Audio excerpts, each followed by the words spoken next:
Halo, ya Mas Yusan, Assalamualaikum. Ya, Waalaikumsalam warahmatullahi wabarakatuh. Silakan Pak Eko menyapa untuk Bapak Ibu sekalian yang hadir di sini ya. Tadi sebelum ada sesi ini ya Pak Eko sendiri.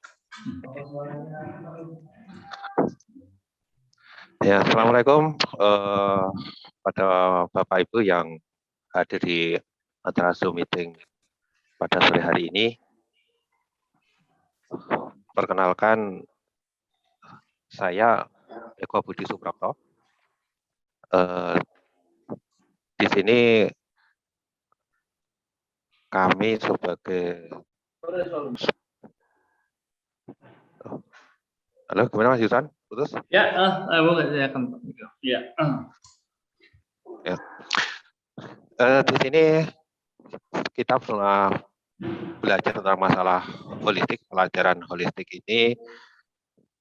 Jadi nanti di sini kami akan sekedar sharing ya Mas Yusan tentang masalah holistik. Nah, kebetulan saya secara pribadi dipercaya untuk mengetuai diklat dari PPHMI pusat sampai sekarang.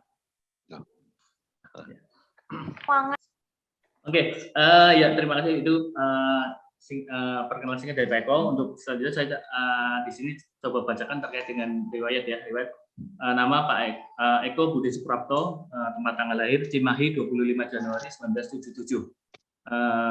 Beliau berdomisili di Wonogiri, Jawa Tengah. Untuk pendidikan ya, beliau di SD 1 Siyo Noharjo, terus SMP di Eromoko, SMA-nya SMA 1 Wuryantoro. Beliau mengambil kuliah di Institut Manajemen Komputer Akuntansi Jakarta, ngambil perancang sistem komputasi.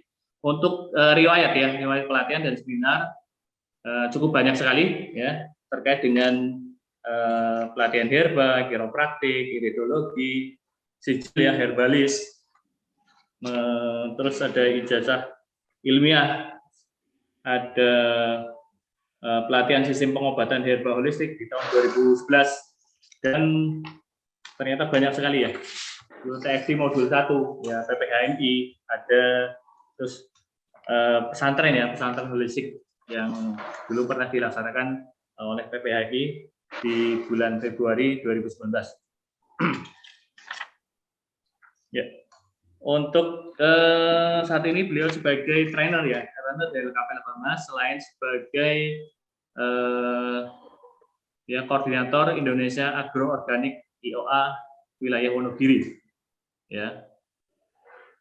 Ketua Divisi Pendidikan dan Pelatihan DPP PPNI dan Kepala Rumah Tangga Pesantren Entrepreneur Herbalogi. Mungkin itu sedikit singkat ya, singkat dari Pak Eko. Untuk ini Pak Eko, mungkin terkait dengan proses pembelajaran Pak Eko terkait dengan pembelajaran holistik.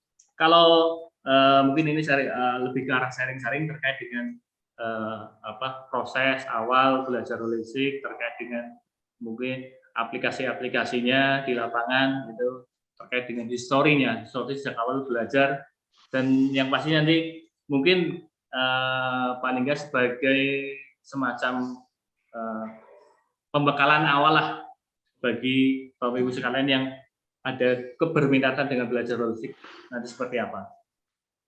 Dimulai ini Pak Eko untuk pembelajaran ya, kapan mulai sebenarnya sih untuk pembelajaran holistik ini Pak Eko? Kalau saya belajar tentang dunia pengobatan, mungkin saya sudah mulai sejak tahun 96. Terus mengikuti berbagai macam pelatihan dan praktek. Tapi saat itu lebih banyak dominan ke tematik. Jadi yang sifat-sifatnya langsung penanganan penyakit. Nah, terus berjalannya waktu, akhirnya kita terus belajar, akhirnya menemukan beberapa kendala. Kendala yang saya alami, akhirnya ketemu kita mengalami kelemahan di diagnosa, sehingga kadang ada beberapa teknik tematik yang kita terapkan untuk satu orang itu cocok, kepada yang lain tidak cocok. Nah, itu. Nah, itu awal saya belajar. Dan alhamdulillah waktu sekitar tahun 2010 kalau tidak salah, mengikuti pelatihan Pak Puji di Solo. Jadi saya termasuk angkatan 1 yang belajar holistik di Solo Raya. Nah, dari sini akhirnya muncul wacana tentang dunia pengobatan. Rupanya dunia pengobatan itu tidak bisa hanya dilihat dari satu sudut pandang. Rupanya yang saya pelajari selama ini itu, saya hanya berkutat teknik saja. Jadi saya berkutat di masalah teknik. Kalau ibarat batang itu saya hanya diranting, sehingga sangat lemah banget dengan diagnosa.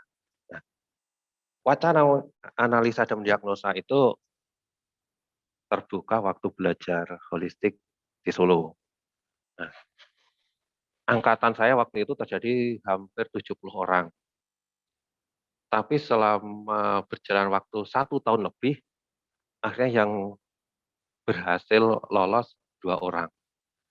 Karena rupanya pelajaran holistik untuk menganalisa ini kurang banyak diminati.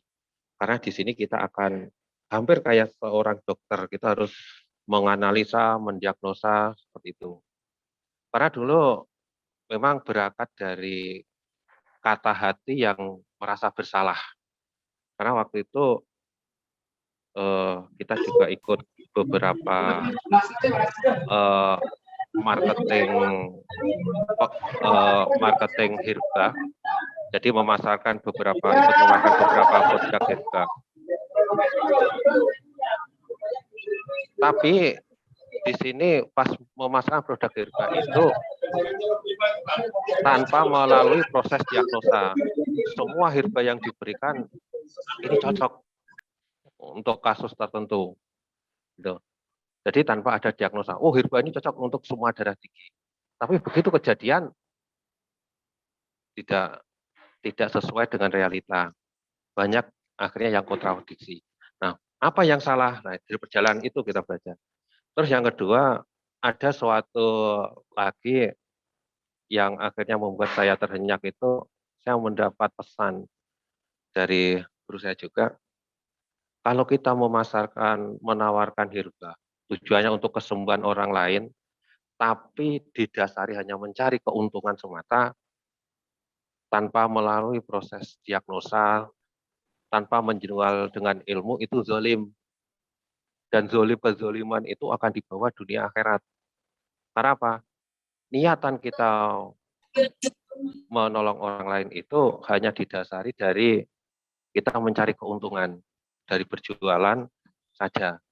Nah, padahal yang di sini yang diperlukan ilmu untuk menjual. Nah, produk ini cocok enggak untuk kasus si A, cocok enggak untuk kasus si B. Tapi kalau tidak didasarkan dengan itu, nah itu zalim. Nah, itu yang memicu saya, akhirnya saya tekun untuk belajar dunia holistik. Karena apa? Untuk mencari ini. Sehingga apa yang saya lakukan, ini sudah melalui proses, kalau menolong pasien itu sudah melalui proses penanganan, analisa, dan diagnosa yang maksimal. Nah, sehingga saya terbebas dari kata zalim tadi. Karena hanya berdasarkan mencari keuntungan semata tadi. Nah, itu.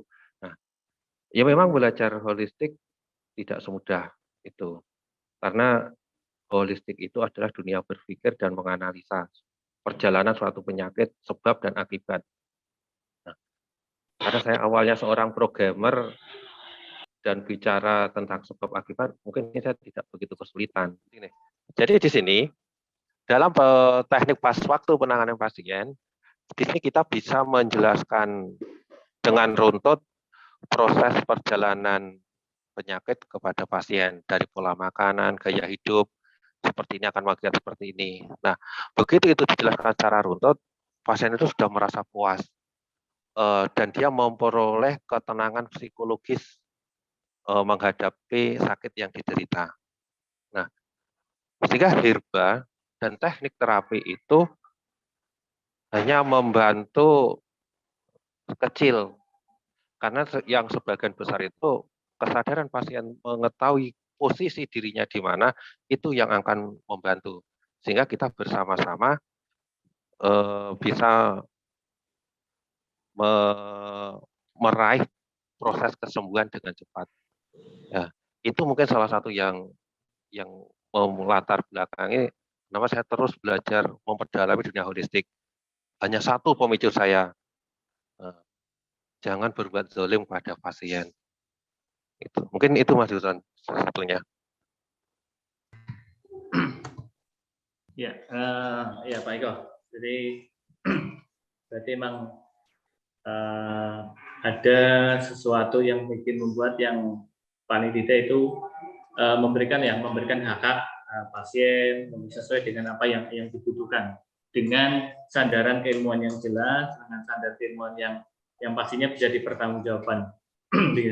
Ya, terima kasih Pak Eko atas sharing-sharingnya. Mudah-mudahan itu nanti bisa menambah motivasi bagi Bapak Ibu sekalian